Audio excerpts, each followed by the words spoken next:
Comment faire pour que l'Afrique ne soit plus un continent à problème et qu'elle soit enfin respectée comme on le souhaiterait?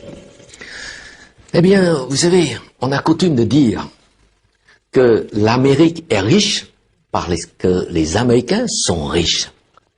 Mais on a aussi coutume de dire que l'Afrique est riche, mais que les Africains sont pauvres et même très pauvres.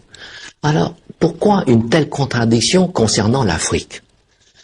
Mais tout simplement parce que l'Afrique a une économie du XVIIIe siècle et que les Africains continuent encore à exporter leurs richesses, c'est-à-dire leurs matières premières, aux grandes sociétés européennes qui les valorisent, qui les transforment en Europe et encaisser ainsi à leur place, c'est-à-dire à la place des Africains, l'énorme plus-value de la transformation.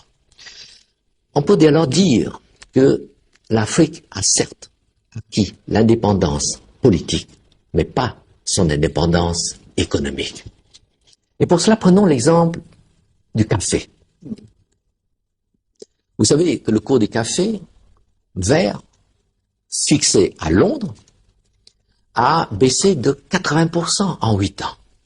Alors vous savez aussi qu'aucune entreprise au monde ne peut supporter une telle baisse de prix sans tomber en faillite. Or, c'est ce qui se passe en Côte d'Ivoire et en Afrique. Pire, sur le prix actuel de 370 francs CAF par kilo, CAF ça veut dire coût, assurance et frais, il faut encore enlever les frais des intermédiaires et de transport maritime.